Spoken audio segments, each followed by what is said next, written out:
Muito boas-vindas a mais um episódio do Super 35, podcast de audiovisual aqui do Estúdio Petrópolis. Hoje com uma presença muito ilustre e quase um xará. Né? Quase. Para quem está assistindo pela primeira vez, meu nome é Bruno Pavão e eu tô aqui com o Breno Madeira, piloto de drone, criador de conteúdo, dono de comércio.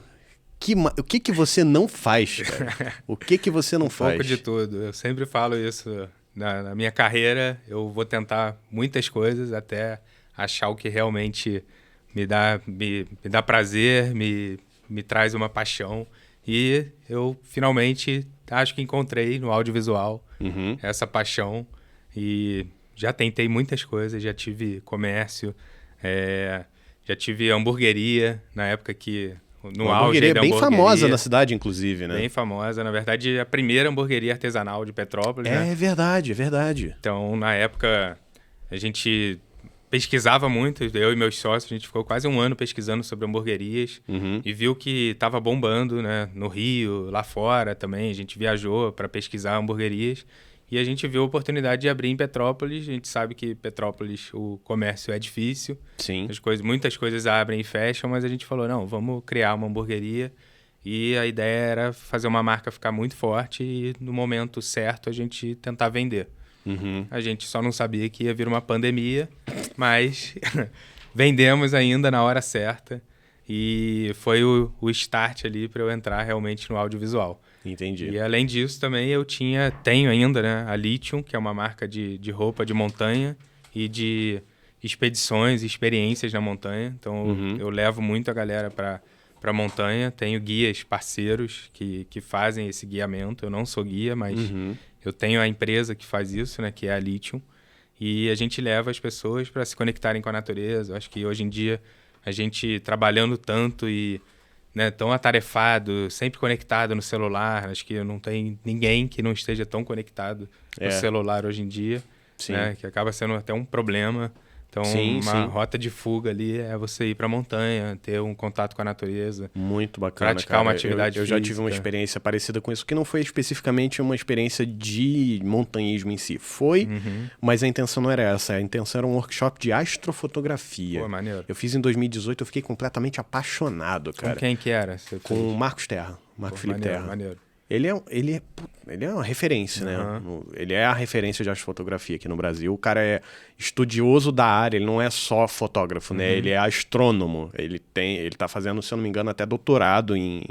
Não me lembro nem a área do que ele faz. É difícil, a astrofotografia é bem difícil. Ele é uma puta referência de trabalho e de vida pra mim também. É um cara muito, muito bacana que eu quero trazer aqui pro Estúdio Petrópolis. Você com certeza viu a experiência que é ficar na natureza. É muito maneiro, é muito bacana. Porque realmente você fica ali né, a gente fala que você tá praticamente numa meditação, você tá no momento presente ali, você larga o celular e fica fazendo ali a fotografia, você se conecta com a natureza. Especialmente à noite, né? Porque eu não imagino que seja o caso das trilhas que você oferece, mas fazer trilha à noite, quando você está preparado para isso, tanto em questão física, né, para temperatura, quanto em questão de iluminação, de ter alguém que conheça a trilha para te guiar, para você não se perder.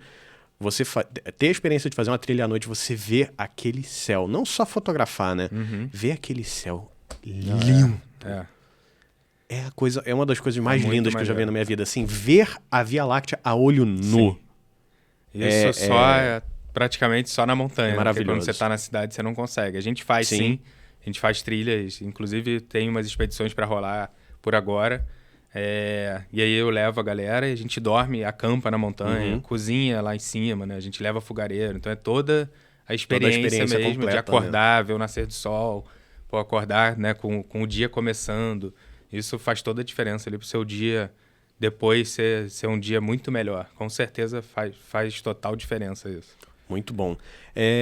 Normalmente, todo episódio de Super 35 a gente tem um tema central que eu quero desenvolver.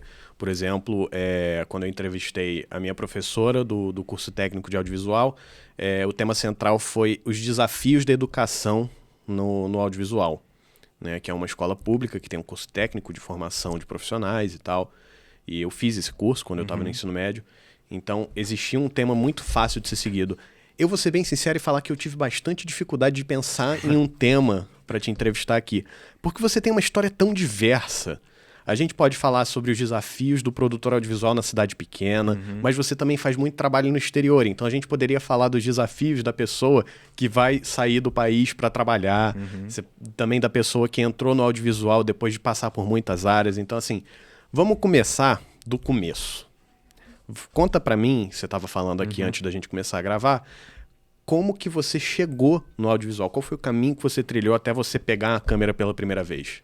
Então, na verdade, eu sempre gostei muito de filmar tudo que... Eu sempre falo, agora eu meio que criei até uma sériezinha de Reels, que é tudo que eu filmo pela frente.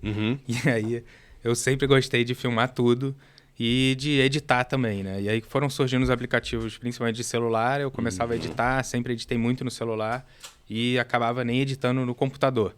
E aí a minha esposa, a Nanda, ela tem um blog chamado Mala de Aventuras. Sim. E esse blog dela já tem 10 anos. Ela é petropolitana também? Ela é petropolitana, ela tem uma sócia, ela e a Gaia, que tem o blog. E aí o blog dela, né, como tudo, hoje todo mundo vê e fala, nossa, vive viajando, mas foram 8 anos, sei lá, 6 anos até começar a ganhar alguma coisa. Sei exatamente como é que é. É a vida do youtuber, é a vida de quem cria conteúdo na internet, é aquilo. E acho que pode fazer uma analogia até com o comércio, com qualquer empreendimento que você crie. Porque com certeza. Você tem que investir ali e às vezes, né, o retorno do investimento ali vem depois de 2, 3 anos. Um investimento de dinheiro, um investimento de tempo. Você coloca grana, coloca tempo, se dedica muito para depois, lá na frente, você colher os frutos ali e começar, né, empata todo o investimento que você fez, você zera, para depois começar a botar dinheiro no bolso. Então é meio assim. Só que as pessoas na internet querem tudo para ontem, né? Então todo mundo acha que eu vou criar um canal no YouTube, vou ficar rico da noite pro dia, vou virar um Whindersson Nunes. E não é assim. Não é assim. Você tem que persistir muito, tem que insistir muito. Muita resiliência. A internet acho que a palavra da internet é resiliência. O meu próprio canal no YouTube, ele foi criado em 2016 e só recentemente que ele bateu 2 mil inscritos. Olha só, como é que é difícil. E ainda assim, porque agora começou a crescer um pouco mais, porque eu demorei 6 anos, de 2016 até 2022, para bater 1.000 inscritos. De 2022 a 2023, eu bati 2.000. Então, 6 anos para crescer 1.000 e 1 ano para crescer 1.000, de novo. Então, ou seja, vai diminuindo isso aí e você vai conseguir cada vez mais inscritos em menos tempo. Exatamente. Mas é um esforço descomunal. É um esforço. Você olha a lista ali, a fila de edição de coisa que eu tenho para entregar pro meu canal, você chora. Sim, porque você tem que largar tudo e praticamente fazer só aquilo. Exatamente. Então, você não pode ficar fazendo um monte de trabalho por fora porque você não está se dedicando, você não está focando ao seu canal. Sim. Então, quando você foca e se dedica, você vê que dá o retorno. Só que você precisa abrir mão talvez de ganhar dinheiro, né? Então, você fica ali 1 ano, talvez sem ganhar nada, para lá na frente você conseguir começar a ganhar alguma coisa. Exatamente. O que muito pouca gente tem a capacidade de fazer, né? A oportunidade de fazer isso. E aí, você mencionou que faz pouco tempo que você se comprometeu full time com audiovisual, né? Hoje, você entra no teu perfil, você tá lá, piloto de drone FPV. Mas você também tem 2 câmeras. Então, assim, como que você chegou especificamente no drone? Então, e aí eu na verdade, quando eu tava ainda tinha hamburgueria, né? A hamburgueria a gente teve durante 3 anos. E aí, no meio ali da hamburgueria, eu já fazia muitos vídeos e quando eu lembro que meu sócio foi viajar e falei, cara, vou pedir para ele trazer um drone, porque eu tinha um outro amigo que sempre falava de drone. Isso tem 9 anos já que eu piloto drone.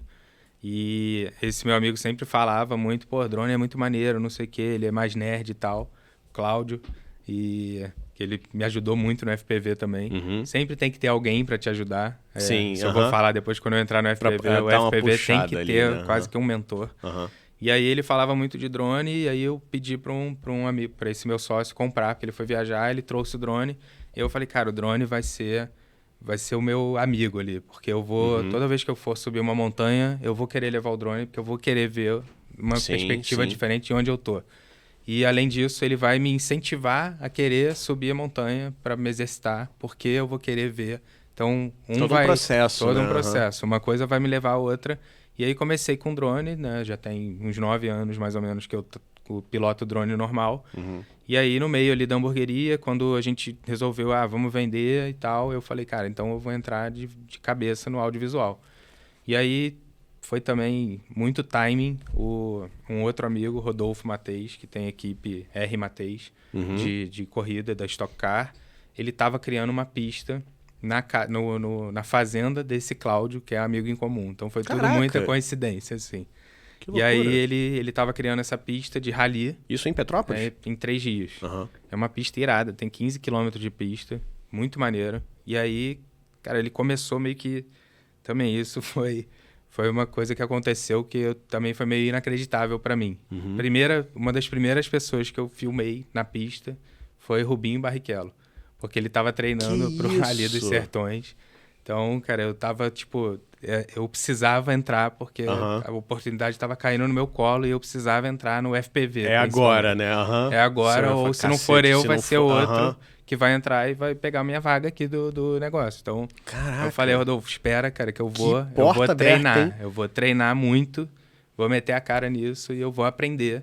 Um negócio que para mim era muito difícil, porque o FPV é realmente muito difícil. Não, é um desafio monstruoso, né? Ainda mais que eu via, tipo, sei lá, o FPV já tá aí há uns 10 anos lá fora, né? Os gringos já pilotam o FPV já há um bom tempo. Porque para quem não sabe, né, vou explicar o FPV. Sim.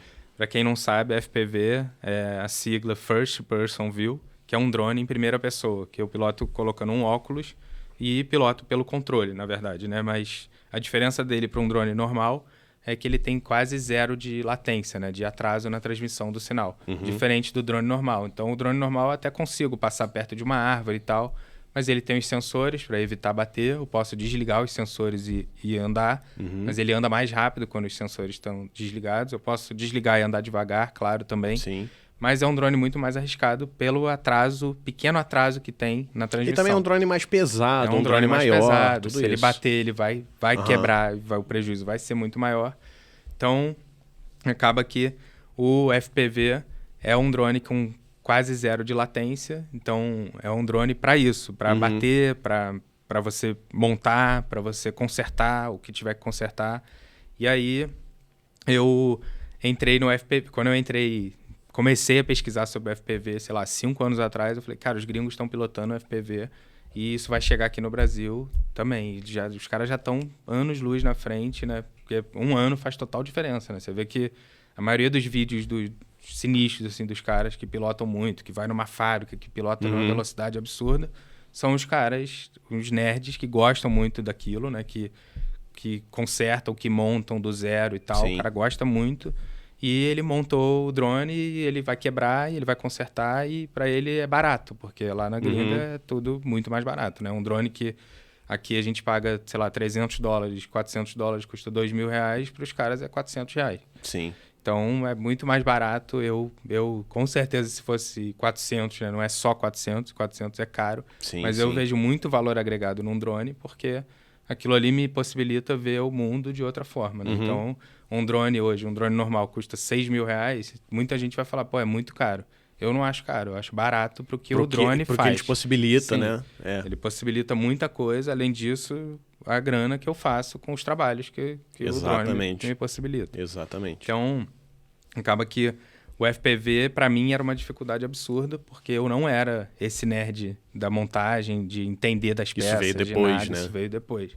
Veio da necessidade, e aí que vem a história de que a gente pode fazer tudo o que a gente quer fazer. Tipo, o conhecimento, a informação tá aí, tá na internet, tá no YouTube. Você vai ter que buscar, né? Tem muita coisa que só tem em inglês, porque ainda não tem canal brasileiro falando disso. Eu via muito vídeo em inglês. Eu tinha um amigo, esse Cláudio, que me ajudou muito no FPV, ele me explicava muito. Eu falava, cara, é impossível, eu não vou aprender isso. Quando eu comecei a pilotar o simulador, e aí no FPV, o principal, você tem que pilotar no simulador. Por mais que eu pilotasse o drone normal, eu não conseguia pilotar o FPV, porque ele é completamente diferente, né? O drone normal, você tem ali os 2 joysticks, um é o da esquerda, você sobe, e sobe, desce. Gira. E o outro, no FPV, esse é um acelerador. Então, na verdade, ele não é um sobe. Ele é um acelerador. Então, se o joystick da direita está centralizado e eu só subo, se eu só acelero, ele vai subir. Mas se ele está um pouquinho para frente, ele já embica para frente. Então, essa que é a ideia do FPV. É um drone completamente manual. E a gente voa no modo acro, que fala, que é um modo que você consegue girar da cambalhota, fazer tudo com o drone. E aí, você tem que entender de tudo ali, né? Tem que entender todos os movimentos. E aí, quando eu comecei a pilotar no simulador, eu falei, cara, impossível. Eu não conseguia nem tirar o drone do chão. Porque no início é isso. Você fala, cara, peraí, eu voei, decolou e ele já caiu. É, um drone então, tradicional, você sobe ele e solta, parado. Ele fica parado. Um FPV, se você solta, ele cai. Ele cai. Eu falo que, cara, se eu espirrar, se um mosquito vier me morder e me tirar a concentração, tem chance do drone cair. Porque o meu dedo tem que estar ali, os dois muito concentrados e... Pô, eu não posso, né? Eu pilotava até no início, eu pilotava com o dedão igual o drone normal. Agora eu já piloto no pinça, né? Que a gente fala, que você fica muito mais... você consegue controlar muito mais, porque são 2 dedos que estão segurando, né? Então você tem mais controle aqui e menos controle atrás, né? Porque, na verdade, no FPV você precisa estar com... Né? No drone normal... Você pilota e tem que mexer no gimbal, tem que mexer em tudo. Também você mexe em vários botões ao mesmo tempo. Sim. Mas no FPV você tem que estar com um reflexo muito forte, porque se der qualquer problema, você tem que acionar o GPS. Tipo, é tudo você que faz manualmente. Tá, deu um problema, aciona o GPS. Claro que você consegue programar para, deu alguma cagada, ele vai tentar voltar para casa, mas ele não é preciso igual um drone da DJI. Então... Você vai, o FPV, por exemplo, para eu pousar, eu preciso chegar perto do chão e desarmar ele. Ele não tem um pouso suave. Então, muita gente que está, às vezes, assistindo, você vê o drone chegou aqui, eu despenquei o drone, porque no óculos eu tô achando que o drone está pertinho do chão, né? Mas, às vezes, ele não está. Tá 2 metros de altura, né? Aí você vai pegando a mão e vai aprendendo, né? Vai tendo muito mais noção das coisas depois, com a prática. Então, o FPV, a galera fala aí de pilotar 100 horas de simulador para começar a pilotar depois, né? Para treinar 100 horas para depois começar a pilotar o drone mesmo, tirar o drone do chão. E aí, no começo, eu falava, cara, é impossível, não vou aprender isso, vou desistir. Muitas vezes eu pensei em desistir, mas eu falava, cara, não, tem que entrar. E eu tenho muito isso na minha cabeça de que... Principalmente Petrópolis, o primeiro que chega é o que fica melhor na história, né? Porque cidade pequena e não tem mercado, mas não tem mercado tanto primeiro mercado. Que se torna assim. conhecido, Sim, né? É o que vira referência ali. Então, eu fiz isso com uma marca de roupa de montanha, que é a Lithium. Eu fui meio que a primeira marca que tinha de Petrópolis, né? Não tinha até então nenhuma marca mesmo daqui, especificamente de montanha. A hamburgueria artesanal também não tinha, a gente montou, né? Eu e meus sócios, a gente montou a hamburgueria também, sendo a primeira. E no drone eu falei, cara, eu tenho que, né? Além de já estar pilotando drone normal há muito tempo, eu falei, o FPV eu tenho que entrar, eu tenho que ser o primeiro. Não é que... eu acho que não tem mercado para todo mundo, pelo contrário. Eu acho que todo mundo que entrar agora é tudo parceiro. A gente vai fazer trabalho junto, eu conheço todo mundo, eu conheço quem pilota drone aqui. E acho que trabalhar com drone, claro, e acho que já tinha até, com certeza já tinha alguém que pilotava, mas talvez não profissionalmente. O mercado da mesma forma que você, exatamente. Aí... Eu sou muito da opinião de que existe espaço para todo mundo, cara. Para mim, certeza. Assim, a não ser, obviamente, a concorrência desleal, que faz uso de métodos escusos ou imorais para ascender no mercado. Eu acho que, assim, se você está trabalhando de uma forma justa e honesta, você vai encontrar teu espaço, você vai ocupar ali, você vai ter dinheiro, vai ter o teu crescimento. Você não precisa passar por cima de ninguém para... Não, porque eu não vou ensinar uma pessoa a fazer a mesma coisa que eu, porque senão ele vai crescer e vai tomar meu espaço. Amigo, se você está tão inseguro assim na sua capacidade, de repente procura uma outra área para você atuar. Com certeza. Não, é pelo contrário. Sempre que alguém vem me perguntar alguma coisa, eu respondo na boa e eu quero mais ajudar, porque eu acho isso. Tem nicho para tudo. Mais pessoas na área, quero que se popularize. Se popularizar, no final eu vou ser o lembrado porque eu fui o que começou. Exatamente. É isso. E eu fui o que ajudei, o cara vai lembrar de mim, porque, o cara me ajudou lá quando eu precisei. Então, é isso. E networking, eu falo que, cara, networking é 80% da nossa vida. Se você tiver um bom relacionamento com as pessoas, as coisas vão fluir, vão acontecer, né? A gente consegue viajar bastante também, muito por conta de networking que a gente vai fazendo, né? Então, quanto mais a gente viaja, mais a gente conhece gente, mais a gente consegue outros trabalhos e outras coisas. Então, acho que é isso. Todo mundo pode crescer junto e... Se um dia o cara não vai poder fazer um trabalho, ele vai me indicar. Eu vou indicar ele porque eu sei que eu treinei o cara ou que eu ensinei pro cara e o cara sabe também. Então, e é mais essa coisa do cada um ocupa seu espaço, né? Sim. Porque aconteceu recentemente pelos dois lados comigo. Eu não consegui um trabalho porque eu cobrei muito caro e eu não consegui um trabalho porque o cliente encontrou uma pessoa que entregava mais coisas e cobrava mais caro. Então, assim, existe espaço para absolutamente todo nível de trabalho. Existe espaço para o cara que vai cobrar 500 conto na diária e para o cara que vai cobrar 15 conto na diária. Sim. E, assim, fala-se muito para a gente que é aqui de Petrópolis, da cidade pequena, da cidade do interior, que existe... uma mentalidade muito diferente das pessoas que estão nas grandes capitais, né? Dos clientes especificamente. Que o cliente não valoriza o serviço, que o cliente está sempre querendo pagar mais barato, que o cliente não tem tanto dinheiro. Como é que é a sua visão disso aqui na cidade de Petrópolis?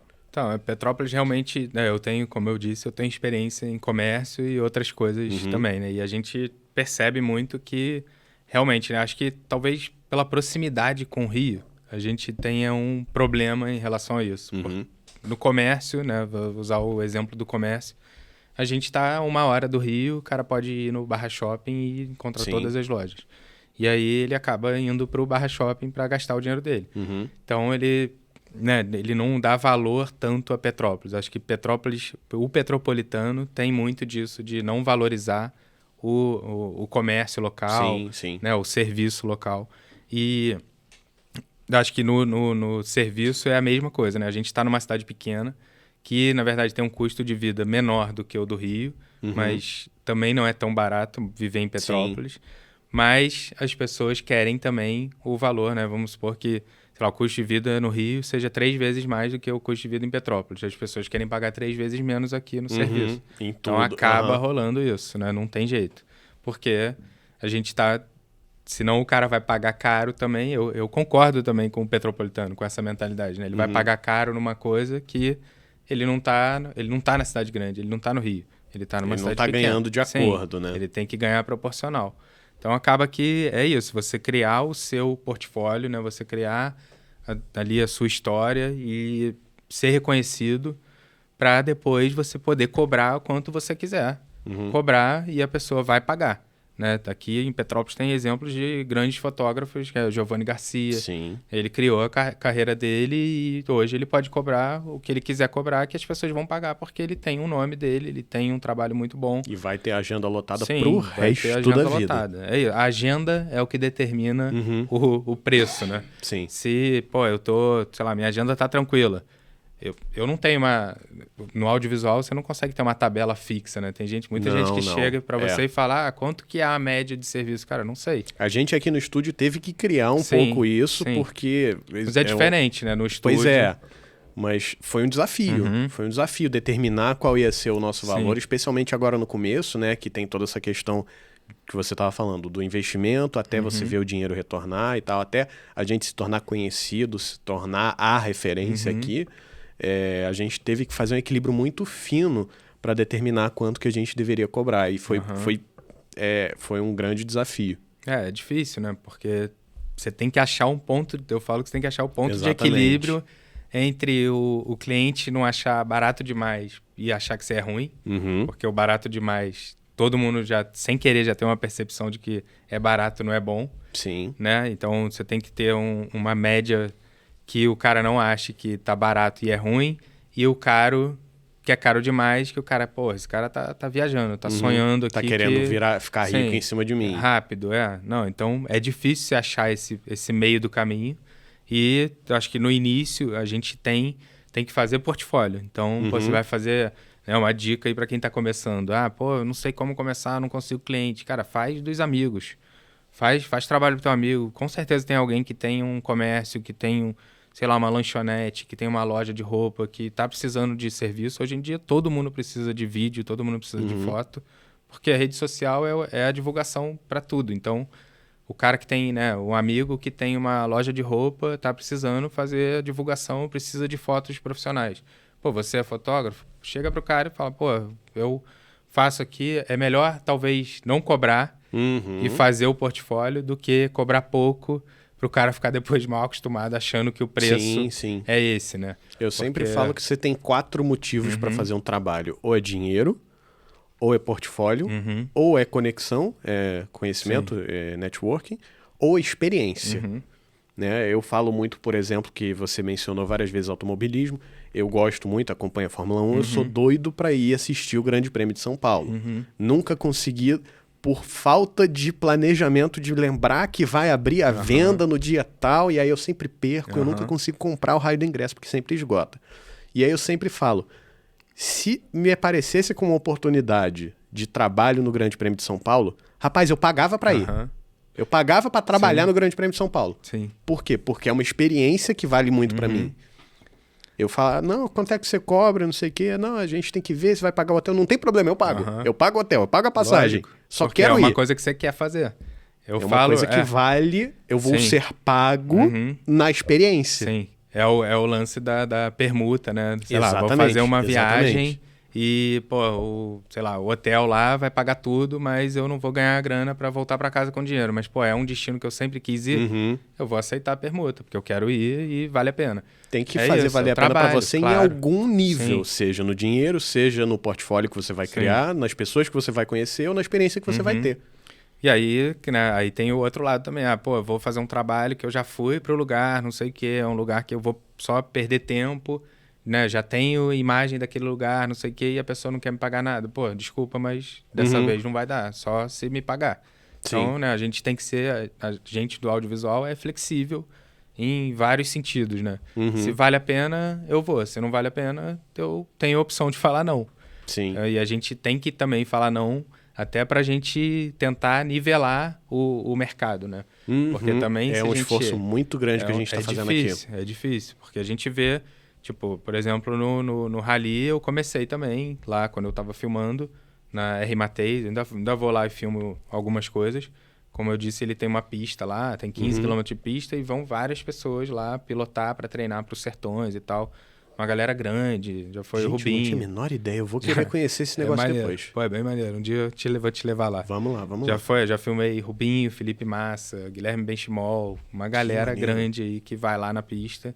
A Fiorella Mateis, que é irmã do Rodolfo. Então vai uma galera lá grande e eu sempre fui lá para filmar. Então, pô, sempre, sei lá, o Rubinho, por exemplo. Por mais que o Rubinho tenha grana para pagar, eu queria ter o Rubinho no meu portfólio. Nesse trabalho do Rubinho, eu não cobrei nada e entreguei um vídeo irado para ele sem ganhar nada. Mas era um trabalho que eu queria fazer.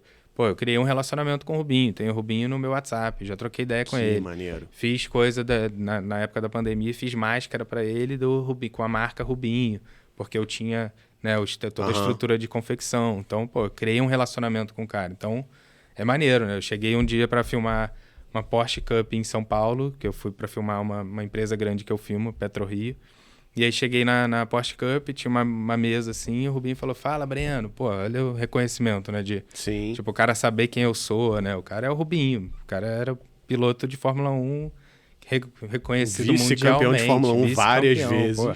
Só não foi o top 1 porque não deram oportunidade pro cara, né? Pois é. Tem as piadinhas, mas o cara é bom, muito bom. O Barrichello, assim, sacaneia-se muito o Barrichello porque, assim, vamos combinar, ele tava concorrendo com... Ele correu na hora errada, né? Se não o maior, um dos 5 maiores pilotos da história. Exatamente. Mas o Rubinho era um piloto de altíssimo nível. Ainda é, né? Pô, ainda corre muito até hoje. E aí foi muito maneiro essa experiência, porque eu fui no Sertões, né? O Sertões 2020, que foi o único Sertões no auge da pandemia.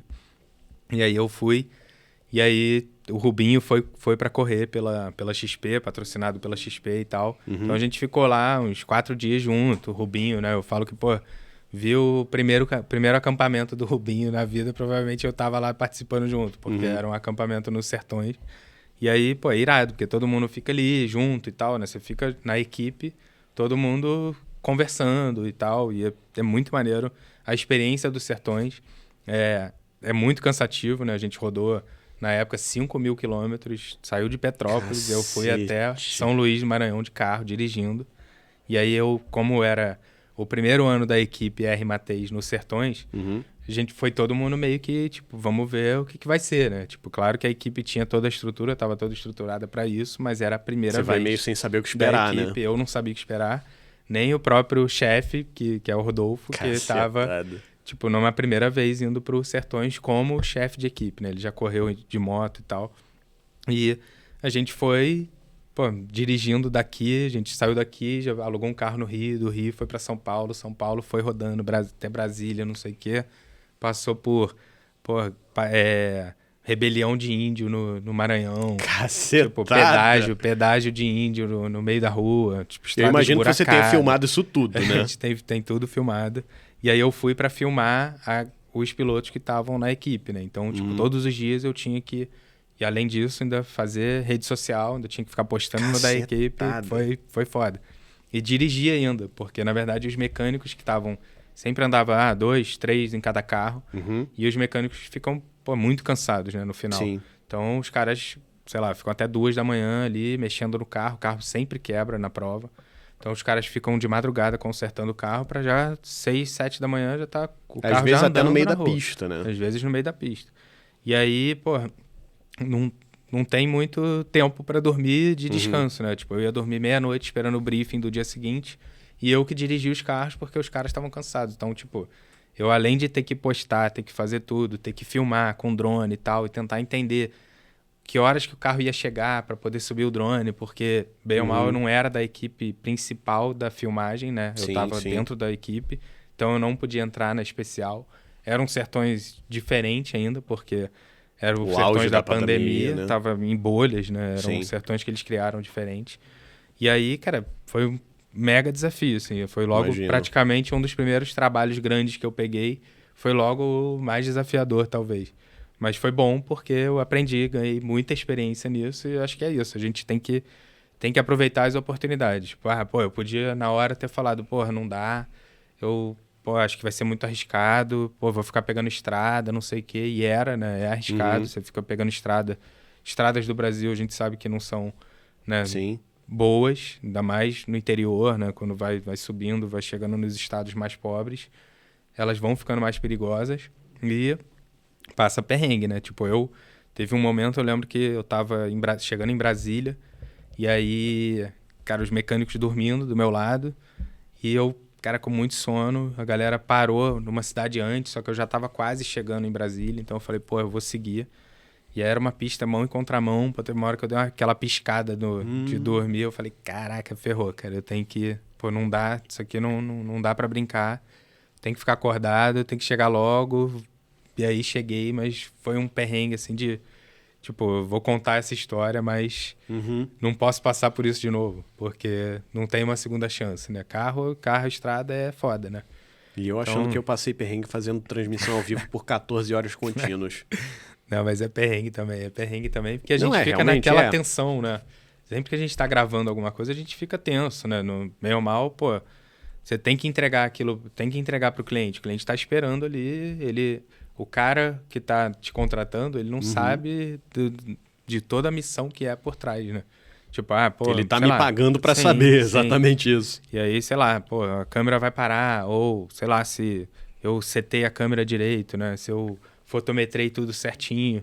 Então, tem os desafios, né? Audiovisual não é... Quem vê, só vê a parte boa. Quem vê close não vê corre. A gente, né, hoje em dia, na internet, na rede social, a gente só posta a parte boa, mas ninguém posta o perrengue que você tá em casa lá arrancando os cabelos, com 6 vídeos na fila para editar, o cliente te cobrando e você, ao mesmo tempo, tem que fazer mais grana, porque você tem que sair para captar em outra coisa, para... Né? Rapaz, você tem uma GoPro escondida do meu carro? Porque, assim, você tá descrevendo meu dia a dia. É foda, né? É desse jeito. Dá uma olhada lá no carro, pai. Vê se não tem alguma GoPro escondida lá no teto da Jetta. É a vida do audiovisual, é essa. Gente do céu. Caraca. É uma loucura, né? A gente fica nessa, batendo cabeça, mas a gente não pode reclamar, porque a gente tem... Eu prefiro ter a liberdade do meu tempo para eu fazer o que eu quiser na hora que eu quiser, do que... Eu já trabalhei também. Trabalhei na Selma durante 2 anos, depois... Antes eu já tinha trabalhado na Orange, então eu tive a experiência do corporativo e falei, cara, não dá pra mim. E aí é o que eu falo, acho que a gente tem que testar um pouco de cada coisa pra gente saber o que realmente enche nossos olhos, né? O que o nosso coração quer que a gente faça, né? Porque se a gente não faz o que a gente gosta, a gente não vai fazer bem feito. Então... Rapaz, você tem certeza que a gente não se conhece? Você tá ali, assim, parece que você leu o roteiro do primeiro episódio do Super 35. Tá vendo? Quem tá assistindo aqui agora, a gente se conheceu mais ou menos meia hora atrás. Agora. Né, eu vi, quem acompanha meu canal pode ter visto aí que na cobertura do Mering Roadshow me comentaram sobre a existência do Breno, falando que é um piloto de drone aqui em Petrópolis, que era muito bom, que fez um curso com ele e tal. Eu falei, vou pesquisar. Eu entrei no Instagram, mandei uma mensagem pra ele, convidei, ele veio aqui, a gente se conheceu aqui, estamos conversando aqui pela primeira vez. Vamos gravar logo, porque é melhor no freestyle aqui. Desse jeito. Que aí a gente conta a vida real e a gente se conecta, né? Porque tá vendo como é próximo, né? Mesmo a gente tendo seguido caminhos muito diferentes, porque assim, a minha presença... a presença do drone no meu trabalho é muito pequena. Eu sou muito mais o videomakerzão, né? O cara que faz ali todo o processo com câmera, microfone, etc e tal. Captação e entrega como um todo. O drone, ele é pouco relevante. Eu faço muito pouco. Mas ainda assim, as experiências são muito parecidas. As relações são muito parecidas. As histórias são muito parecidas. Você falou, as estradas dos cantos aí, que é muito ruim. Cara, ano passado, foi inclusive durante uma dessas viagens, que surgiu a ideia do Estúdio Petrópolis. Pô, maneiro. Que a gente estava fazendo um trabalho, era eu, um amigo meu e o motorista. Esse meu amigo, ele mora em São Pedro da Serra. Ele é do Rio, a gente se conheceu no Rio, ele foi morar em São Pedro da Serra durante a pandemia. E aí ele fechou um trabalho que envolveria viagens para cidades pequenas no interior do estado para fazer feiras agropecuárias. Então, um trabalho bem peculiar. E assim, o taxista passava lá na minha casa 3, 4 horas da manhã, me pegava, a gente ia para São Pedro da Serra, pegava ele, e a gente ia pra casa do cacete do estado do Rio de Janeiro. Eu não sabia que existiam lugares dentro do Rio que você levava 8 horas para chegar de carro. Caraca. Já ouviu falar em Bom Jesus do Itapapuana? Já ouviu falar, mas não sei nem pra onde. Não sei pra que lado. Fronteira com o foi. Espírito Santo. Foi muito engraçado que a gente fez o trabalho lá e dormia no Espírito Santo. Então a gente foi procurar restaurante para jantar ali, a gente ficou dando volta no Rio e no Espírito Santo, procurando hotel, cruzando a ponte, indo e voltando entre os dois estados para procurar lugar para comer. E é exatamente isso que você falou, as estradas catastróficas. A gente anda na parte boa, né, aqui. E a gente não tem noção de... Pois é, se a parte boa é assim, imagina a parte ruim. Exatamente. Você aí que mora na Tijuca e fica reclamando dos buracos ali da rua Uruguai... É mais ou menos isso. O pessoal não tem a menor noção do que é a estrada ruim. Muito prazer, quem tá ali de Lombardi atrás da câmera é meu pai, também sócio aqui do Estúdio Petrópolis. Ele fica ali monitorando a gravação quando a gente tá fazendo aqui o Super 35. E dando pitaco. Eu gosto de fazer isso também. Tem uns clientes nossos que eles ficam aqui, são 2 hosts e um entrevistado, e fica um microfone ali pra mim. A gente fala que é a voz do além, que fica eu lá fazendo os pitacos durante o podcast. É bom pra dar uma instigada aqui em algumas coisas com a gente também. É muito bom. Uma outra dúvida que eu queria bater contigo. Como que é viajar a trabalho? Como é que é a negociação desse tipo de trabalho? Você falou que existem trabalhos que você faz sem ganhar nada, existem trabalhos que você é pago. Como é que é toda essa relação ali de você fazer um trabalho que às vezes é permuta, às vezes é pago? Como é que você se posiciona nesse sentido? Então, minha esposa tem um blog de viagens, como eu falei, e eu trabalho com vídeo. E até, você falou, aproveitando para falar também que eu trabalho com drone, né? Drone normal, FPV, tenho, sei lá, 6 FPV, 2 drones normais, então tem tudo de drone, realmente. A minha especialidade é o que eu mais gosto, é o drone. Mas eu também tenho 2 câmeras, trabalho com câmera e faço a entrega toda. Então, na verdade, eu meio que falo que eu sou, para uma empresa, eu só acabo sendo uma agência completa, né? Mas uma agência de uma pessoa só. E contrato sempre freelas quando eu preciso. Preciso fazer um trabalho que eu preciso de 5 pessoas. Eu contrato 5 pessoas, amigos que já fazem vários trabalhos comigo, e a gente faz o trabalho junto. Então, acaba que eu faço o trabalho meio que de uma agência. E aí, na viagem, a gente acaba um sendo complementar para o outro, né? A minha esposa tem um blog de viagem, que é um blog mesmo, né? Tem o site e tudo mais, tem um Instagram grande com 120 mil seguidores, tem um bom engajamento. Passou de 130 já, eu vi ali agora há pouco. 130, viu? Tá sabendo mais do que eu. E a gente tem também um outro, eu e ela, a gente tem o Casar ou Viajar, que é um Instagram de casal, que é mais de dia a dia. A gente fala que a gente mostra ali mais a realidade mesmo e faz umas piadinhas, umas brincadeiras, mas mostra mais a vida real do que, né, só a vida bonita da internet. E então a gente tem muito produto para oferecer para o hotel, né, para o destino, que são 2 Instagrams, além do meu, né, que eu falo mais de audiovisual e mostro mais os bastidores. E isso dá muito trabalho, né? Fazer principalmente 3 Instagrams. Eu tava agora em casa falando com ela. Falei, cara, se a gente focasse em um só, talvez a gente estivesse gigante. Mas como a gente tem vários, acaba que a gente fica dividindo ali a atenção. E são 3 que são, apesar de, como você falou, não serem gigantes, são 3 que são relativamente grandes. O seu pessoal tem quase 15 mil, né? Tem 17 mil agora. É mais de 15. E também tem 17 mil que construir ao longo de muito tempo. Aí quem olha fala, cara, o cara só viaja, não sei o quê. Mas não, eu tô, sei lá, desde que o Instagram começou, eu posto vídeo, posto foto, posto sempre com o objetivo de crescer e com a minha meta, né? Quando eu tava na hamburgueria, eu falava, cara, mas isso aqui é um negócio que eu queria, sempre quis empreender e tal, queria ver a hamburgueria. A gente chegou a abrir franquia, abrir uma loja no Rio, estruturou tudo para virar franquia. Eu abri em Teresópolis, então a gente chegou a ter 4 lojas da hamburgueria. E eu falei, cara, mas não é isso que eu quero. Eu quero parada que me enche os olhos mesmo, é viajar. Então, eu preciso tentar um trabalho que faça, que eu consiga trabalhar, viajar e ainda ganhar dinheiro, né? Que é a parte mais difícil, é a próxima etapa.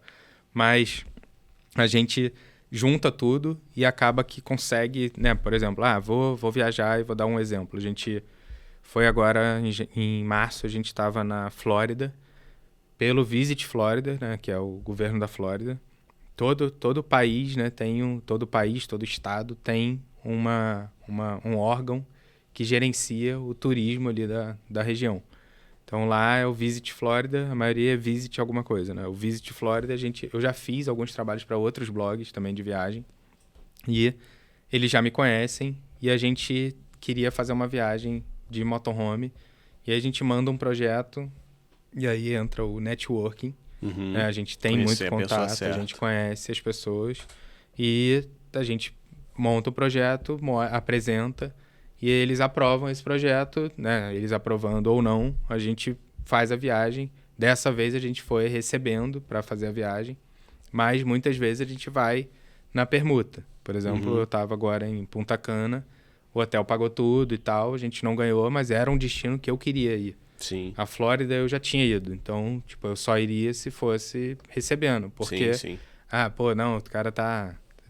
virou estrela, porque agora, o cara tá rejeitando viagem pra Flórida. Não, é porque, na verdade, quando eu tô lá na Flórida, tá surgindo trabalho aqui, eu tô perdendo trabalho aqui. Sim, é o custo de oportunidade, né? Exatamente. Fazer um trabalho implica em não fazer outro. Exatamente. Então, o ideal seria que eu fechasse o trabalho em cima da hora para eu ter certeza que não vai ter nenhum outro, né? Que não vai ficar um subindo em cima do outro. E acaba que a gente, né, no audiovisual, é difícil até escalar, porque até mesmo sendo uma agência, né? Eu tenho... BM Filmes é a minha produtora. E eu contrato, eu tenho equipes, né, flexíveis que vão nos trabalhos para mim. Mas acaba que o cliente quer você no lugar. A maioria dos clientes querem que você, que é o principal, esteja no trabalho, né? Então, acaba que nesse da Flórida, por exemplo, eu estava lá, mas estava rolando um trabalho de uma empresa que eu deveria estar aqui. Eu não consigo me dividir em dois e fazer o trabalho e estar aqui e estar lá ao mesmo tempo. Então, levei uma galera de confiança. Levei uma galera de confiança, que foi o Renan Piva, que é meu amigaço aqui, que é fotógrafo aqui em Petrópolis. Ele foi na parte da fotografia, outro menino do Rio e tal, mas não é a mesma coisa, né? O cliente quer que você esteja lá para falar direto com você e tal. E acaba que esse é, para mim, o maior desafio do audiovisual, é escalar. Delegar, né? E delegar. Eu acho que desafio para tudo, na verdade, né? Acho que a maioria das pessoas não crescem por não saber delegar e concentrar muito na mão dela e ela tentar fazer um pouco de tudo. Você então, tem os dois problemas, né? Você tem o problema da pessoa que não consegue abrir mão de nada e fala, não, porque eu tenho que fazer isso, eu não posso, porque ninguém vai ter o meu padrão de qualidade. E você tem também a pessoa que delarga. A pessoa, preciso que você faça isso aqui. Vai. Mas como é que eu faço? Não sei, se vira. Você tem esses dois problemas, né? Mas enfim, você mencionou mais cedo que você tem 2 câmeras. A gente agora teve um probleminha ali, tivemos que parar para resolver, que você comentou que a sua câmera não sofre, que é a FX30. Me conta por que você investiu numa câmera que, assim, apesar de ser, dentro do espaço dela, extremamente barata, ainda é um investimento de, no barato, R$10.000, né? Você tendo o drone tão forte no seu trabalho, qual foi o motivo, assim, por trás de fazer um investimento tão grande em câmera? Eu sempre falo que, né, o drone, o FPV e o drone, eles se complementam, né? Tem muita gente que fala, não, eu sou só piloto de FPV e não piloto mais nada. Mas muitos clientes vão precisar do drone normal, né? Não, vão precisar de uma imagem mais estabilizada e não só aquela imagem, né, entrando, mais imersiva e tal. E a câmera é a mesma, para mim, é a mesma lógica, coisa, né? A mesma lógica de, tipo, eu preciso complementar o meu trabalho com uma câmera também, então... É isso que eu falei, eu acho que eu acabo sendo meio que o trabalho, uma agência combo, de uma né? pessoa só. Uma agência de uma pessoa só. Então, para uma empresa grande que quer contratar um trabalho, ao invés dela contratar uma agência grande, né? Que vai fazer essa delegação, né? E vai selecionar um cara para isso, outro para isso, outro para isso, ela vai me contratar e eu vou entregar a solução completa. Então, eu vi uma oportunidade nesse mercado, né? Principalmente que eu faço trabalhos para empresas grandes que pagam mais e, por isso, eu resolvi investir numa câmera, que é uma câmera de cinema, uma câmera melhor. E confesso que, no futuro, eu pretendo pilotar o FPV com alguma câmera dessas em cima, né? Uma Red, uma Blackmagic, uma FX30... E já tá rolando até uma Blackmagic naked, a micro cinema câmera. Que é, né? E estão desmontando a Blackmagic para colocar na Que nem FPV. fizeram com aquela GoPro Bonus, né? A GoPro, na verdade, que a gente usa no FPV, é uma GoPro que eu uso, né? Eu tenho 2 GoPros naked, que é a 11 naked. Você pega uma GoPro, quem não sabe, você basicamente vai desmontando ela, 11, né? É você pegar uma GoPro 0, passar a faca nela, desmontar a câmera inteira e pegar a plaquinha dentro e montar ela numa case que é muito mais leve, uma case de plástico que fica muito mais frágil. E aí é outro problema de cobrar um trabalho de FPV. Eu sempre falo, boto no orçamento que vai ter uso de FPV, então eu tenho que cobrar mais tanto, porque o FPV é muito arriscado. Eu já fui em trabalho cobrando X e chega lá, bate o drone, cara, esse dinheiro vai todo embora. Foi o drone pro saco, exatamente. Então, né, além de não ter o equipamento para os próximos trabalhos, porque eu preciso consertar, eu perdi o trabalho todo, perdi meu dia naquele trabalho e tal. Então, as pessoas muitas vezes não entendem, né? Falam, não, mas você não vai bater, você não vai quebrar. Não, mas você é bom. Eu não vou bater porque eu treinei, porque eu fiquei 1 ano treinando no simulador. E ainda assim, é que nem andar de moto, que nem andar de bicicleta. Uma hora vai bater. Vai bater. Você vai bater. Eu fui filmar, sábado eu filmei uma academia em Petrópolis. E aí tinha, 300 pessoas no aulão. Pô, se eu bato, além de quebrar o drone e eu ficar com prejuízo, eu ainda vou machucar alguém. A pessoa pode me processar, né? Dependendo do nível ali da batida. E, além disso, ainda vou passar uma vergonha, porque são 300 pessoas achando que você não eu é sou competente. um mau piloto porque o drone caiu. Quando, na verdade, todo mundo sabe que o FPV é feito... Todo mundo não, a maioria das pessoas As pessoas que estão por dentro sabem que o FPV é para bater, é para cair, é para consertar, e é isso. Essa é a ideia do FPV. É um drone que foi criado, né? Eu ia falar lá atrás, que ele foi criado quando começaram com o FPV... Era porque a galera pilotava aeromodelo, né? Aqueles aviõezinhos. E, na verdade, o cara tinha que pilotar no visual. Ele pegava o controle, olhava o avião. Ele tinha que ter noção da direção, né? Porque, às vezes, o cara acha que o avião tá indo para frente. Na verdade, ele tá indo para trás. É difícil, o cara tem que ter uma noção, referência sinistra para poder pilotar sem tá vendo o que o avião tá fazendo. Sim. E aí, a galera descobriu que dava para colocar uma câmera e, sei lá, uma GoPro no avião...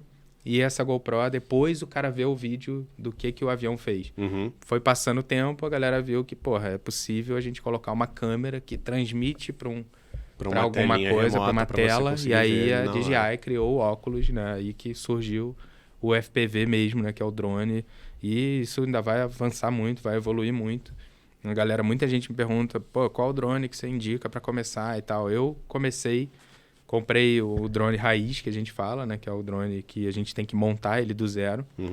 E também tive o da DJI, né? Que é da DJI, que é o principal, aquele dronezão mais robusto, o FPV. Não, o FPV da DJI. E, cara, a pilotagem da DJI, ele é mais duro, assim, e tal. É um FPV é um meio maneiro, termo mas entre é um FPV meio raizão, né? Handmade. Ele não é tão flexível, né? Ele não faz o voo tão suave como o FPV raiz. Mas ele tem a segurança que o FPV raiz talvez não tenha. Né? De tipo, pô, perdeu o sinal, ele vai tentar voltar sozinho. Tipo, ele te dá muito mais... Ele te passa mais confiança na hora que você está pilotando. Então, quem me pergunta, falar, se você achar que vale o investimento, você vai comprar um Avata, por exemplo, mas depois, se bobear, você vai querer migrar para o outro. Então, é isso. Você não vai... Não dá para... qual drone que você me indica? Você quer voar o quê? Você quer voar dentro de casa? Você quer voar fora de casa? O que você vai fazer? Qual tipo de trabalho que você quer? Exatamente. Tem muitas variantes aí para te falar exatamente o que você vai comprar. Hoje eu tenho... o cara tem... eu tenho 7 drones porque eu quero ter 7 drones. Não, porque eu preciso dos 7 drones. Eu tenho 2 pequenos que são para voar dentro de casa. Tem um meio do caminho que é quando tá com muito vento e eu preciso entrar em algum ambiente. Então, tipo, ele aguenta mais o vento. Tem um 5 polegadas que é para voar outdoor, que eu gosto de subir montanha. Levo esse. E tenho o da DJI, que é meio que o meu backup, tá parado, que provavelmente eu vou vender até em breve, porque ele tá parado lá, tem tempo já que eu não uso. Sim. E tem os drones normais, que eu preciso, porque eles se complementam, né? E aí é isso.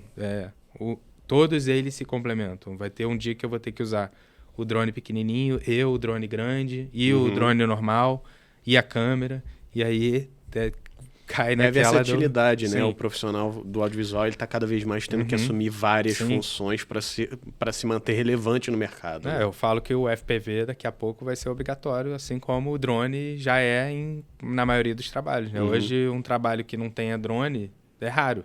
Né? O cliente vai querer um drone que seja para uma cena, para situar ali o cara onde, né, o vídeo começar, talvez, numa cena de drone para... Que é a maioria dos trabalhos de drone que eu faço. Que é para situar e depois é a câmera. Exatamente, é isso que a gente faz. E aí o FPV daqui a pouco vai virar meio que uma obrigação, né? O cara vai... Porque as coisas vão evoluindo, né? E aí eu falo sempre, né? O mercado audiovisual, você tem que ficar evoluindo os seus equipamentos, porque tudo evolui, né? Ao mesmo tempo que... você vai comprar uma câmera, mas tem necessidade de uma câmera de cinema, não sei o quê. Cara, os aparelhos também vão evoluindo, né? Tipo, a qualidade, se eu ver uma qualidade de um drone que eu tinha, sei lá, primeiro que eu tive Mavic Pro, que era uma qualidade, já era boa, já filmava em 4K, mas é outra coisa. Você olha hoje, você consegue perceber a diferença. Que é ruim o drone, você vê uma diferença de imagem. Também por conta dos aparelhos, né? O iPhone evoluiu, então o iPhone está entregando uma qualidade de imagem melhor e o drone também, então são as duas coisas. Então acaba que o investimento do audiovisual é infinito. Aí você vai comprando, passa um tempo, você tem que comprar outras coisas e todo mês você está comprando alguma coisa. E aí muita gente acha que, não, pô, eu vou entrar no audiovisual, vou investir. Quanto você investiu? Cara, não tem uma fórmula, não tem... Tipo, vou te falar que você vai investir 30 mil, você vai investir 100 mil e você vai ter o retorno. Cara, existem prioridades diferentes para cada fluxo de trabalho, né, cara? Aqui, por exemplo, eu fiz um negócio que eu tenho... Assim, se eu procurar no país inteiro, se eu achar outros 2 que tenham feito igual a mim, eu vou ficar surpreso. Quem que você imagina que teria comprado o ZV-E10 para fazer podcast? É uma câmera feita para vlog. Eu comprei para fazer podcast. Porque então, é uma câmera excelente. É uma câmera muito boa, ela grava contínuo, ela tem a tela que vira para frente para eu, porque aí eu pensei, você consegue ver. quando eu tava montando a estrutura do estúdio, escolhendo os equipamentos, eu pensei, eu vou fazer o meu podcast. E no começo, eu não vou ter alguém para ficar atrás do computador monitorando o que está acontecendo o tempo todo. O que eu pensei? Eu preciso de uma câmera que eu consiga me ver. Perfeito. Que eu consiga ver se está gravando. Sim. Não, e ela é uma câmera excelente. Entre várias outras questões. Eu poderia ter comprado o 3FX30? Não poderia, porque eu não tinha dinheiro para isso. Mas, assim, tudo isso passou pela cabeça, né? A escolha da FX30 para você foi mais por qualidade de imagem, mais por possibilidades criativas, estabilidade? O que foi? Qualidade de imagem, principalmente o 10 bits que ela grava, né, que ela entrega uma imagem muito melhor. E também o slow, né? Ela faz 4K 120. Então eu que filmo muito rally, né? Filmo muitas coisas que eu preciso do slow. Eu confesso que eu uso o gimbal, mas eu não gosto de usar o gimbal. Eu também não sou fã. Eu não tenho gimbal. Eu não tenho. Eu tenho, mas, cara, eu evito usar. Também não gosto. Então, até, né, uma coisa que até uma dica, né? Quando você não tem gimbal, o ideal é você fazer cenas mais lentas, né? Porque aí aquela tremida fica muito mais minimizada. Sim. Então, quando você tá filmando ali, filma em 60 frames ou em 120 frames, você consegue fazer um slow irado. 60 você já consegue. Então, eu tenho filmado muito em 4K 60, porque aí eu fico ali com a flexibilidade de... Nossa, que maravilha. De escolher, então. E aí, cara, muita gente fala, pô, o cinemático é 24. Eu prefiro gravar em 60 porque eu tenho essa flexibilidade. Acho que a diferença na imagem ali acaba sendo pouca e eu ganho muito mais coisa, né, na pós, né? De flexibilidade na hora de editar. Então, acho que por Você isso... ganha possibilidade, né? E ela tem um estabilizador melhor do que a A6600, que era a minha câmera anterior. Ela filma em 4K 120, ela filma em 10 bits, então ela faz um S-Log 3 ali perfeito. Ela tem várias... Você tem o Cinetone também, para quando você tem um negócio mais rápido. Sim, então, cara, ela é uma câmera realmente que vale a pena. E, além disso, uma outra coisa também importante é que, por mais que o cliente saiba que se ele tiver uma câmera boa, talvez ele não tenha a mesma experiência, a mesma expertise de usar a câmera, a câmera, ela passa uma credibilidade quando você chega no trabalho. Isso, infelizmente, na verdade, porque, cara, eu confesso que eu conseguiria chegar num trabalho e usar o iPhone e fazer vários trabalhos só com o iPhone. Só como é que eu vou chegar num trabalho com um iPhone que o cliente também tem o mesmo iPhone? Ele vai falar, cara, o cara me cobrou, sei lá, 5 mil, 10 mil para fazer esse trabalho e ele tá usando um iPhone e eu também tenho. Pô, eu podia, na próxima eu não vou contratar ele, eu vou fazer com o meu iPhone. Tem um cara que é amigo desse, eu não conheci ele pessoalmente ainda, é amigo desse meu amigo que mora em São Pedro da Serra, ele também mora lá. E ele saiu do Rio com a intenção de morar em São Pedro da Serra e viver de produção de conteúdo para lugares, para negócios locais. Ele não tem câmera, ele não tem computador. Ele comprou um iPhone 13 Pro Max, ele faz tudo no iPhone. E ele vive disso. Olha só. E é uma negociação difícil, porque ele chega e fala, pô, mas você vai gravar no celular? Olha aqui. Sim. Olha o resultado. Não. Você se importa que isso aqui foi gravado com o celular? Ah, não, porque não sei o que. Você sabe fazer igual? Exatamente. Não sabe. Exatamente. Eu não tô te cobrando pela câmera que eu tô usando. Às vezes até tá, né? Mas eu tô te cobrando pelo que eu vou te entregar, não pelo que eu tô usando para chegar lá. Pô, lógico, porque da experiência que você tem, isso o cliente acaba não vendo, né? Tipo, na hora que você está cobrando ali, você manda o orçamento, o cara fala, pô, mas o orçamento achei um pouco caro, porque, pô, você só vai fazer a filmagem, não vai ter, sei lá, não vai ter edição e tal. E aí cai no problema de que o cara não tá vendo que toda essa experiência que você teve, né? Todo o conhecimento que você teve, quantos vídeos no YouTube você teve que assistir, quantos cursos você teve que pagar para aprender aquilo ali, né? A manusear a câmera. Manusear a câmera não é fácil, não é qualquer um. Você dá uma câmera para alguém, o cara vai botar no modo automático e vai tirar. Mas ele não vai fazer nada cinematográfico porque ele está no modo automático. Então, né, o cliente tem que valorizar. Isso, o movimento de câmera, tudo. O movimento do sujeito, posicionamento. Luz. Tem muitas variantes. E aí é tudo equipamento, né? Tem que ter tudo. Você tem que ter iluminação, você tem que ter microfone, vários microfones, né? Tem que ter de lapela, tem que ter um direcional, tem que ter um boom se você for gravar um evento que você precise de um microfone boom. Então, tudo isso vai encarecendo, né? E aí, normalmente, na hora de mandar um orçamento, você coloca ali, sim, o uso dos equipamentos, né? Você estou usando a FX30 ou estou usando a A6600. Eu vou cobrar mais caro se eu usar a FX30. Com toda certeza. Porque eu tenho uma câmera melhor e eu tô te entregando um trabalho melhor. Não, é uma câmera que, assim, ela ainda não chegou nesse nível por causa de burocracia. Mas é uma câmera que em breve vai estar certificada para uso para Netflix. Agora eles liberaram várias câmeras, né? A FX30 tá passando pelo processo de análise para ser certificada para câmera da Netflix. De 10 mil reais. Você vai poder fazer 12 vídeo. Se você comprar através de métodos oficiais. Sim.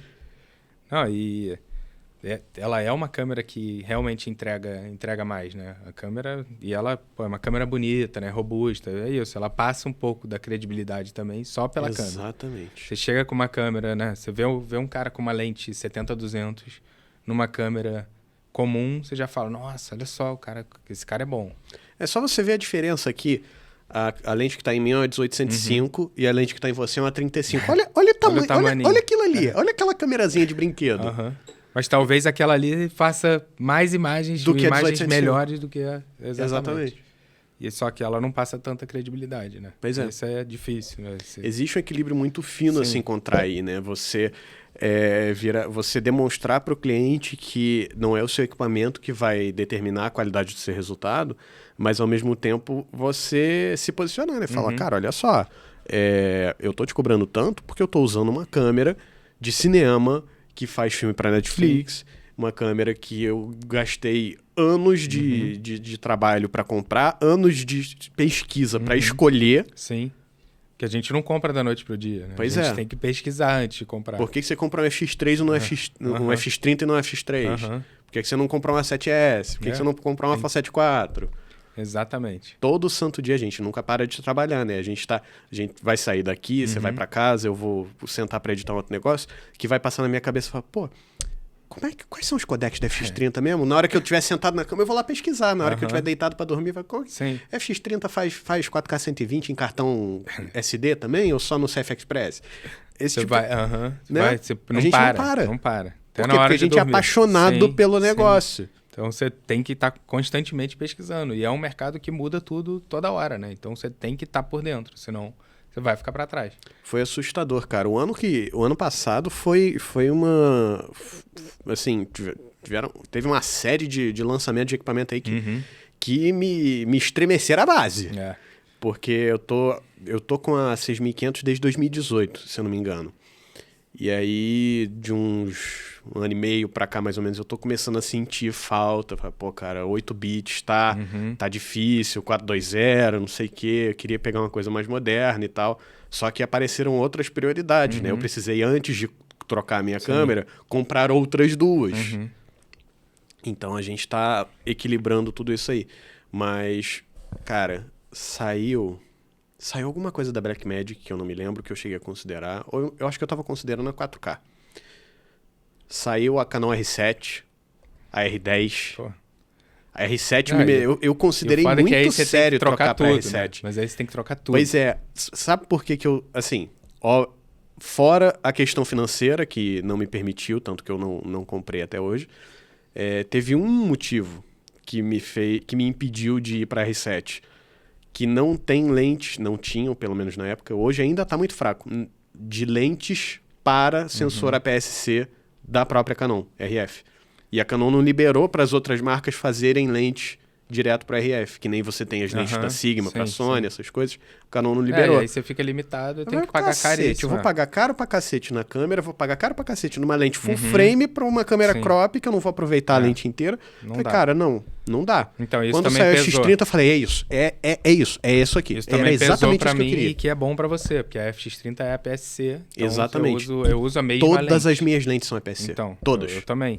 E aí eu uso a mesma lente. A 1805, a Sigma 16, a 35 da Sony, a Samyang 12mm, que eu comprei pra fazer astrofotografia. Aí, boa. Essa é uma que eu tô precisando. É maneiríssima, maneiríssima.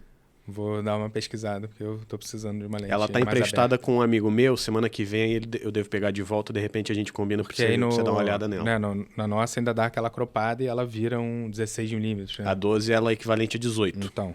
A 16 que eu uso aqui, que é a câmera principal, a câmera 1, ela é equivalente a uma 24. Cara, essa lente é um espetáculo. Qual que é essa? É a Sigma 16 1.4. Eu tenho essa. Muito boa. Muito bom. É a que eu mais uso. Tenho essa, tenho a 2470 e tenho uma 5.5 lá também. Mas a 5.5 aquelas AIS. Mas eu adoro essa lente. Ela é muito boa. O desfoque dela é muito maneiro, fica muito bom. A gente fez uma breve pausa aqui para ir no banheiro e ele comentou comigo que tem uma história de viagem que você queria ter contado e que não contou. Eu cheguei a ver no teu Instagram, né, que você conheceu uma pessoa na Jamaica, uma pessoa pouco relevante, né? Cara, então a gente fez uma viagem agora Flórida, né, que eu tava a trabalho, que eu tava até comentando antes. E a gente aproveitou para ir na Jamaica, que era um destino que a gente sempre quis conhecer, porque... Já que estamos aqui, né? Vamos ali rapidinho. Não, e é muito mais barato sair da Flórida do que sair daqui do Brasil, né? Então a gente falou, cara, agora a hora é essa, senão talvez a gente não vá depois, né? A gente tá ficando mais velho e tal, tá na hora daqui a pouco de ter filho. Sim. Então a gente tá aproveitando para fazer as viagens que a gente sempre quis fazer agora. E aí, cara, a Jamaica sempre foi um destino que eu queria conhecer, porque... é o Mar do Caribe com uma vibe da Jamaica de reggae, e eu gosto muito de ouvir reggae, então é um país diferente, tem uma cultura diferente, né? É um país pobre, né? Infelizmente ainda é um país pobre, mas muitos músicos do reggae nasceram na Jamaica. E aí a gente foi para Jamaica e eu sempre sonhei em ir para Jamaica. Na verdade, a gente falava que a gente ia casar na Jamaica, e aí veio a pandemia, a gente acabou casando no cartório, e aí mudou tudo, da Jamaica para o cartório, e a gente, até o Instagram que a gente tem, né, Casar ou Viajar, é meio que, por que gastar gastar dinheiro num casamento, 100, 150 mil reais num casamento, se eu posso gastar esse dinheiro viajando, né? E a festa de casamento, claro que é muito maneiro. É uma coisa pra recordar ali pro resto da vida, só que passa tão rápido, né? Eu não posso mostrar isso pra minha noiva, não, porque eu tenho vontade de fazer uma festa de casamento e ela fica falando, não, vamos gastar dinheiro pra viajar. Não mostre então não, que eu vou provar que é melhor não fazer. Mas eu vou mostrar porque é muito maneiro. E aí, no casamento, claro, é muito maneiro, você vai fazer a festa ali, você vai recordar pro resto da vida, você vai juntar todos os seus amigos, mas é uma coisa que vai passar muito mais rápido do que uma viagem, né? Com certeza, né? Sim. E aí... a gente falava, cara, então vamos tentar fazer esse casamento na Jamaica, não sei o quê. A gente chama uma galera próxima e vai quem puder, né? E a gente faz um casamentinho na praia. E aí, enfim, não rolou. A gente resolveu casar no cartório. E talvez viajar para algum lugar e fazer talvez um pós-casamento, meio que fazer umas fotos e tal. Que era a ideia até na Jamaica. A gente até procurou um fotógrafo lá, mas ele não estava disponível quando a gente estava, e a gente não conseguiu. Mas, enfim, a gente chegou e aí era o sonho ir para Jamaica para conhecer o Mar do Caribe, da Jamaica. E, enfim, tem muitas cachoeiras de águas azuis. A Jamaica é realmente surpreendente. Assim, é um país que quase ninguém pensa, né? Quando pensa, vou para o Caribe. O cara nunca pensa em vou para Jamaica. Vou para, sei lá, Bahamas, vou para Aruba, Curaçao, mas... Até Cuba, né? Até Cuba. Mas não vou para Jamaica. Porque não tem tanta informação na internet, né? Hoje em dia a gente viaja muito para lugares que a gente fica vendo no Instagram, né? Que vira o lugar de inspiração. Então acaba que a Jamaica tem uma cultura de que até há pouco tempo ela era perigosa realmente, porque rolava meio que uma guerra civil.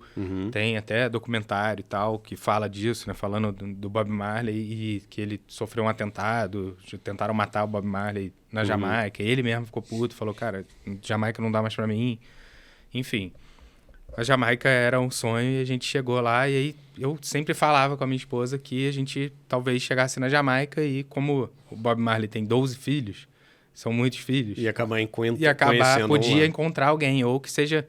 Eu não falava nem de filho, na verdade. Eu falava de qualquer parente que tivesse o sobrenome Marley.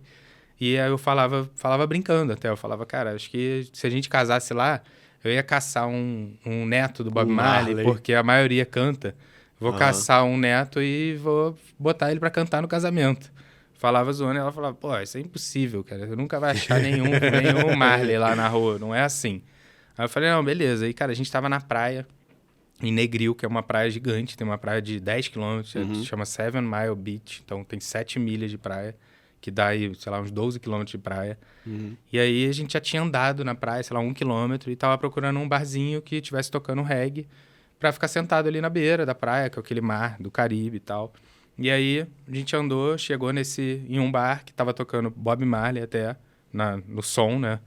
E aí, sentou ali, eu falei, cara, agora eu vou voar o FPV. Voei FPV, porque, cara, o FPV é um outro problema. Na verdade, a parada vira um vício, que você chega no lugar, eu pelo menos, eu chego em qualquer lugar e eu quero voar, porque é como se eu fosse o pássaro vendo o lugar de cima e botando óculos ali, tendo uma perspectiva completamente diferente, me situando, né? Sim. E, tipo, eu depois que eu pouso, assim, o FPV, eu falo, cara, ou o drone, né? Eu pouso e falo, cara, eu tenho que agradecer o lugar que eu tô.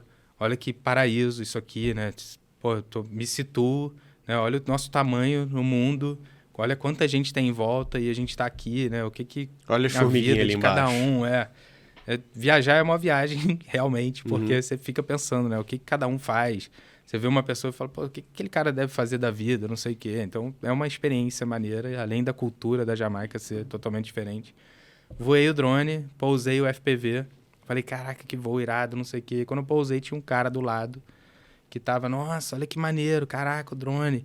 E eu sempre mostro o voo do drone depois para as pessoas. Tipo, eu falo que, pô, já mostrei drone para algumas pessoas aí famosas, né? Tipo, o Rubinho já viu o óculos do drone para ver o voo depois. O Guilherme Benchimol, da XP, também já viu.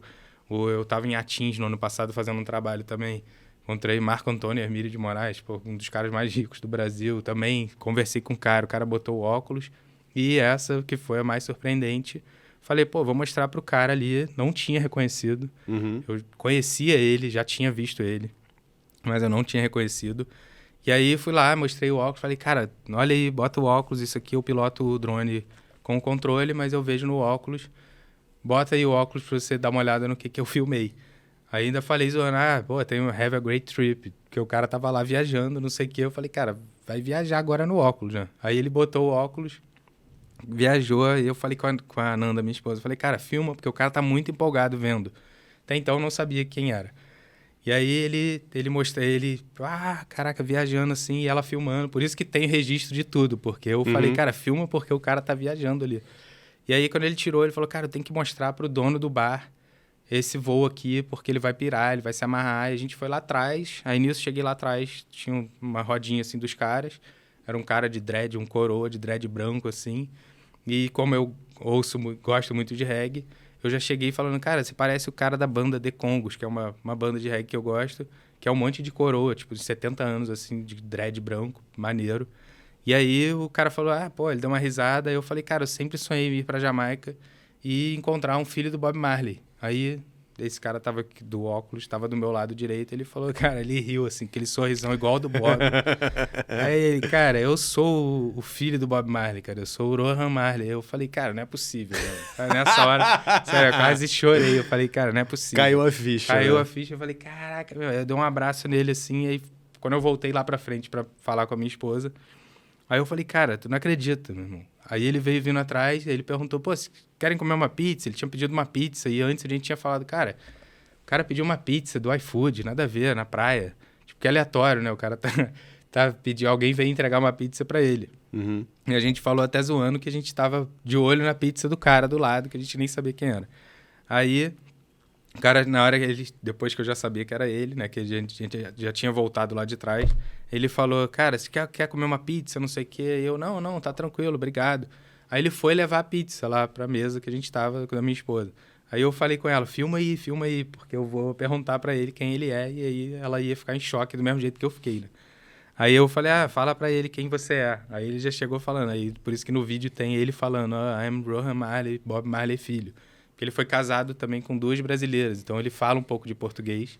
Ele era jogador de futebol americano, o cara é dono de várias marcas da família Marley.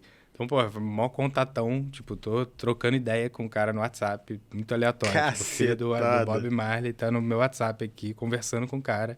Eu já tô querendo fazer negócio, na verdade. Tô com uma ideia aí que eu já tive no ano passado, não posso falar ainda, mas porque eu tô tentando concretizar. Sim. Mas tô trocando ideia com o cara pra fazer alguma coisa e o cara se amarrou. Então, tipo, cara, uma experiência, mais uma experiência que o audiovisual me deu, né? E aí volta naquilo de que se você faz as coisas com paixão, né? As coisas vão fluindo e você segue, né? Sempre naquele pensamento positivo, as coisas vão fluindo. E eu mentalizei muito isso, né? Então, eu acho que mentalizar... E a mensagem no vídeo que eu postei, que tá até bombando, ele até comentou hoje, ele tá me seguindo no Instagram. E aí, ele comentou falando, bateu palminha e tal, e porque realmente o vídeo traz... não é só a história de ter encontrado o filho do Bob Marley, é de ter mentalizado que um dia eu ia pra Jamaica, que era um sonho, e que eu podia encontrar...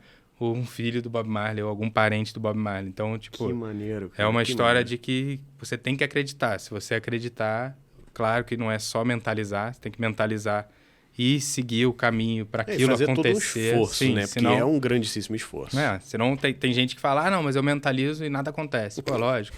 Você não vai ficar mentalizado sentado no sofá que não vai acontecer nada. Então, você tem que mentalizar e você tem que correr atrás para aquilo... ir para o caminho, né? Então, a minha história, né, da minha vida, por exemplo, quando eu saí da hamburgueria, eu falei, cara, eu vou entrar no audiovisual porque o caminho que eu quero é o caminho de tentar viajar e ganhar dinheiro com viagem. Eu não vou ter um blog de viagem, que a minha esposa já tem, também não preciso, não é o que eu quero, mas eu vou seguir um outro caminho. Então, na verdade, eu sou um complemento do trabalho dela e ela é um complemento do meu trabalho. Então, a gente consegue fazer... né, que você falou lá atrás, como é que é viajar e tal. Cara, as viagens são sempre muito trabalho, né? A gente estava agora na República Dominicana, a convite de um hotel, a gente tem entregas para fazer, né? A gente tem todo um script combinado com o hotel. A troca, né, da permuta tem a contrapartida, né? Eu vou divulgar em tal, e vou te entregar tal material. E aí o hotel fala, beleza, pode ser... Ou, sei lá, não dá, eu quero que entregue mais. E aí você tem que... Beleza, aí é aquela negociação. E aí você chega no hotel, tem que contar com sol, porque você quer entregar o material do melhor material possível, né? Para manter um bom relacionamento, você tem que entregar o melhor possível. É o over-delivery, né? Às vezes você tem que entregar mais do que o combinado. Eu sempre falo isso, cara...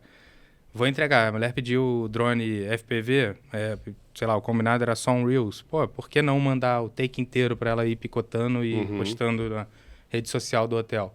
É bom para mim também, né? Eu posso aparecer no hotel e outros hotéis começarem a me ver e aí é isso, é o relacionamento, é o networking para você ir crescendo e conhecendo mais pessoas. Então, viajar... já abre muitas portas, né? Só de você estar viajando e aberto a conversar com as pessoas, né? Às vezes a minha esposa, sei lá, ainda não tinha acordado, eu gosto de acordar cedo e dar uma corrida no lugar para também conhecer o lugar de manhã. Prefiro amanhã do que à noite. E às vezes ela chegava e eu tava batendo o maior papo, assim, sei lá, com segurança do hotel. E, cara, eu tô lá tentando entender a cultura do cara, tentando falar mais, entender o país. E eu gosto de conversar com as pessoas. Acho que o relacionamento com as pessoas é que abre muitas portas para a vida, né? Então, acho que essa é uma dica muito boa de você, quando você vai viajar, cara, conversar com as pessoas locais, né? Por mais que você fala inglês, eu falo inglês, mas meu inglês está enferrujado, porque a gente ficou parado aqui um tempo, eu fiz curso já tem tempo. Mas eu falo inglês, eu consigo me virar e consigo entender tudo que a pessoa fala e ela consegue entender tudo que eu falo. Então, acho que é se jogar mesmo e conversar com as pessoas, você entender a vida do lugar. Sei lá, vou para os Estados Unidos, vou conversar com o americano para entender se tem oportunidades aqui. Eu falo que a gente gosta muito de viajar porque a gente viaja. Quanto mais você viaja, mais você quer viajar, porque você vai vendo outros lugares e você vai querendo cada vez mais aquilo, né? E aí fica até meio mal acostumado, porque a gente vê a vida aqui e vê que tem vidas melhores em outros países, né? Só que é difícil você sair daqui, né? Aqui a gente já tem o networking, já tem toda a clientela, já tem os amigos, tem indicações, e começar a vida em outro lugar é totalmente diferente. Mas tem gente que eu fico com medo de ir para algum lugar, de conhecer um país novo. Tem gente que nem viaja, nem sai do país porque tem medo de conhecer um lugar novo. Mas eu acho que na vida, né, repito, a gente tem que tentar tudo até a gente achar o que a gente realmente gosta de fazer. Porque senão a gente fica só fazendo... Né, às vezes o cara trabalha numa empresa... Tem gente que quer seguir a vida corporativa, e eu acho isso muito bom, muito maneiro. Não e é pra mim, dá estabilidade, mas não é pra mim. Eu já testei isso e já vi que não era pra mim. Não vou falar que pra sempre. Talvez um dia eu mude e volte. Eu vou seguir no audiovisual pra sempre? Não sei. Eu não sei o que vai acontecer daqui a um tempo. Então, eu acho que também saber, né, ser... eu falo que a gente tem que ser, na vida, tipo camaleão. Né? A gente tem que se adaptar às coisas que estão acontecendo ali em volta no momento. Então, agora vai surgir inteligência artificial, que é um outro, né, talvez um problema para o audiovisual, talvez seja uma ferramenta que vai ajudar muito a gente. Né? Tipo, você tem que editar vídeo para o YouTube. Isso está acontecendo muito comigo agora. Eu já estou aplicando algumas ferramentas de inteligência artificial no meu trabalho. De edição de vídeo. De edição de podcast. Olha só. De edição de podcast. Como é que vai facilitar? Corte automático. Sim. Ele já entende.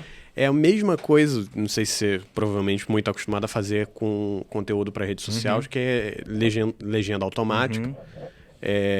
O Adobe Premiere ele faz a legenda automática, e eu uso essa função o tempo todo para fazer conteúdo para redes. E aí, apesar de ser uma ferramenta muito boa e muito útil, toda vez eu tenho que dar um segundo passe ali manualmente para ver e confirmar, porque assim, apesar de ser uma ferramenta muito boa e desenvolvida por pessoas muito inteligentes, ainda não é uma ferramenta equiparada ao conhecimento, ao feeling humano. E mesmo que fosse, às vezes, a divisão dessa frase aqui, porque ele erra muita palavra. Essa divisão da frase aqui não tá muito legal, eu quero trocar essa palavra de lugar. Então você tem que fazer um pouco esse processo. Isso acontece a mesma coisa com a inteligência artificial. Eu vou botar o ChatGPT para fazer um título para o meu vídeo. Aí ele manda ali umas 3, 4 sugestões. Eu gostei mais dessa. Faz uma outra sugestão com base nessa aqui. Você tem que trabalhar junto com ele também. E aí você pega e fala, gostei. Vou alterar um pouquinho e vou usar. O corte automático do podcast. Meio isso. Ele é muito agressivo. Eu vou lá, eu tenho que rever, ver se está tudo certinho, é tudo isso. São ferramentas. Até agora são ferramentas. Daqui a o pouco medo é o que vai acontecer em breve. Pode ser que evolua para ficar igual o ser humano. Né? Aí é realmente bem assustador. É assustador. Mas são, né?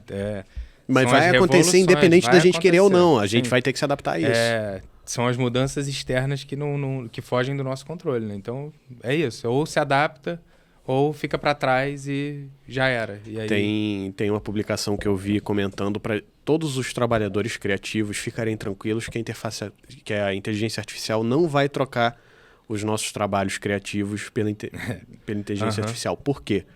Porque para o cliente receber um trabalho bem feito de uma inteligência artificial, ele precisa saber explicar direitinho o que ele quer. Então a gente nunca vai ter esse problema. Nunca vai perder. Nunca vamos perder nosso emprego. Ele nunca explica, ele só explica depois. É difícil.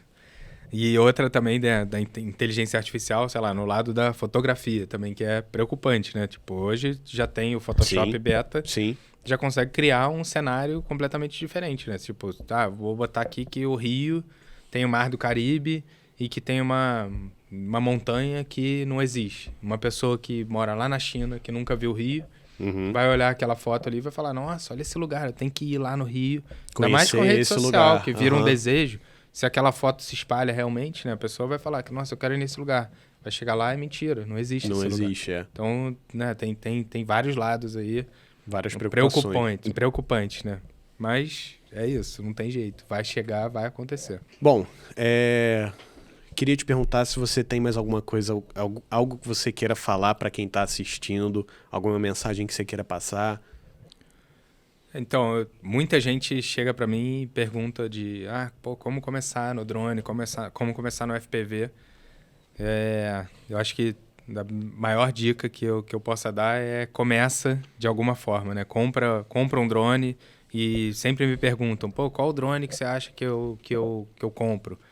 Cara, compra o drone da marca que você sabe que é um drone confiável. Não adianta você comprar um drone de R$1.000 que você vai perder. Não, ele vai te dar dor de cabeça, você não vai conseguir fazer filmagem nenhuma com ele, então não adianta. Você tem que comprar um drone de uma marca boa. A DJI, né, a DJI é a melhor marca hoje de drones. E de FPV tem inúmeras marcas, né? Tem drones prontos, tem os drones que você pode montar do zero. Se você for o cara que vai soldar, que vai entender ali da construção do drone, você pode comprar as peças separadas e você pode comprar um Avata para começar também. Então, acho que começar de alguma forma, né? Você ficar travado ali, eu acho que não é a opção. Eu acho que a maior mensagem que eu tenho para passar é que você pode mudar a sua vida, você pode transformar as coisas que você faz, né? Hoje, talvez você não esteja satisfeito, né? Confesso, quando eu estava com a hamburgueria de Teresópolis, que não tinha dado muito certo, eu estava meio que quase entrando numa depressão, assim. Eu ia todos os dias que eu ia subir aquela serra, eu ia pensando um monte de coisa, ainda mais no momento ali que você está no carro, que é você e você pensando. E eu ficava, cara, será que é isso mesmo que eu quero? Não tô satisfeito, não tô feliz, não sei o quê, mas eu mentalizava muito que a mudança. Então, eu mentalizava que eu queria mudar, que era possível eu mudar e entrar em outra área e que eu podia viver e ao mesmo tempo que eu estou trabalhando, eu estou aproveitando a minha vida, né? Como eu falei, a viagem é sempre muito trabalho, mas eu não tenho do que reclamar, né? Eu estou num paraíso, na maioria das vezes, filmando, claro, aproveito também, dou um mergulho e tal, mas a maioria do tempo eu estou trabalhando, mas é o trabalho que eu queria, então eu almejei isso. Então eu acho que se você almejar as coisas e se você correr atrás, você consegue qualquer coisa, né? Hoje em dia o conhecimento está aí, né? A internet tem muita informação, tem cursos que as pessoas...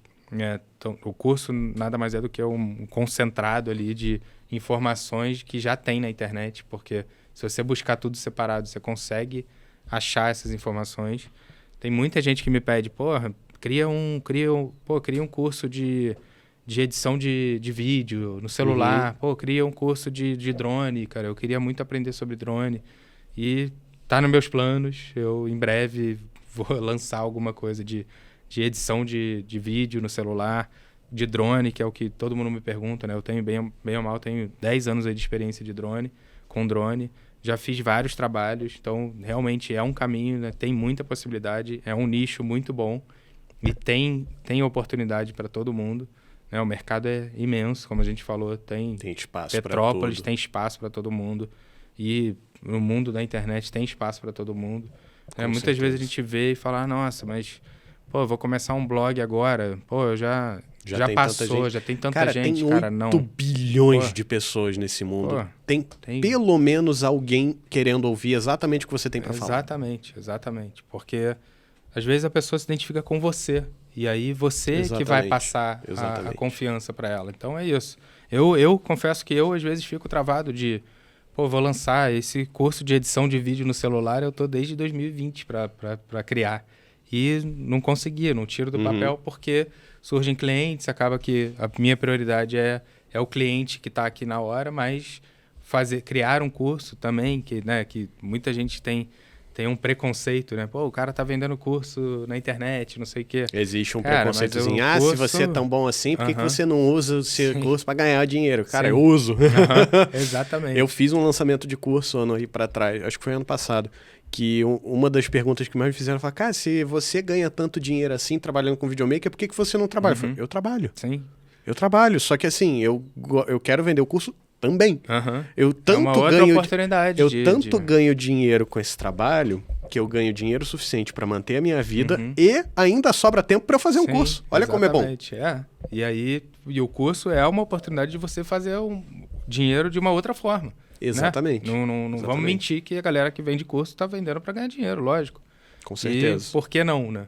Tipo, o cara tá passando conhecimento. Exatamente. O conhecimento que eu demorei 10 anos para receber, para criar, eu tô te passando em horas. E cobrando muito menos do que o que eu gastei para aprender tudo isso nesse tempo todo. Então, acho que isso é uma... Eu acabo ficando travado, mas porque eu estava priorizando os clientes. E o curso acaba que você precisa se dedicar como se fosse um cliente, né? Você precisa largar tudo praticamente para fazer aquilo ali, para fazer a gravação do curso, para fazer o lançamento, a divulgação. Então, eu tiro o chapéu para quem lança curso e para quem vive disso, porque realmente é um negócio muito trabalhoso e tem oportunidades aí. A internet tem infinitas oportunidades, né? Toda hora surge uma coisa nova. Eu falo que... por que não, né? Se surgiu, minha esposa que tem o blog de viagem, se surgiu uma nova profissão, que é o blogueiro, por que não aproveitar essa profissão? Exatamente. Né? Por que eu vou criticar o blogueiro e não fazer o que ele faz? Se você se encaixa bem com aquilo ali, se você gosta, você fala, eu poderia fazer isso. Mas isso aí é coisa de vagabundo, isso é coisa de... Não, é uma profissão nova. Exatamente. Uma profissão nova. Eu falo que o blogueiro de viagem hoje, né, como a gente vai a gente foi para um hotel para produzir conteúdo. É um agente de viagem um pouco melhorado, né? Porque, é verdade, eu não tinha parado para pensar nisso. O agente de viagem, ele já ia para os hotéis, ele já fazia essas viagens que chamam de press trip, né? Que é uma viagem de apresentação do destino. E aí, minha esposa estava agora no Sul fazendo uma viagem de apresentação, uma press trip nas vinícolas lá. Com um monte de jornalista, com agente de viagem também. Porque, na verdade, esses agentes de viagem, eles vão para o lugar para conhecer e para vender depois, né? O agente, ele vai para depois te vender. Para entender gente, qual o lugar que ele vai vender, o criador de conteúdo, ele tá indo para mostrar o lugar numa outra perspectiva, né? Ainda mostra um negócio muito mais completo, né? Porque usa drone, usa câmera, usa celular, não sei o quê. Então tá te apresentando sem só querer vender, né? E aí vai aquela coisa que você falou agora há pouco, da pessoa que vai se identificar com você. Às vezes você tem uma preferência que não é muito comum. Você, por exemplo, vou usar o teu exemplo do montanhismo, que é um negócio que você gosta de praticar. Às vezes uma pessoa que não é muito de praia, vai lá, vai seguir teu perfil, vai ver o que você posta, fala que você tem interesse nisso. Esse cara gosta da mesma coisa que eu. De repente, o que ele me recomenda é melhor, funciona melhor para mim do que o cara que gosta muito de praia, que tem com 2 certeza. Canais do mesmo tamanho, com o mesmo número de inscritos, mesma qualidade técnica. Um cara é mais praieiro, o outro é mais da montanha.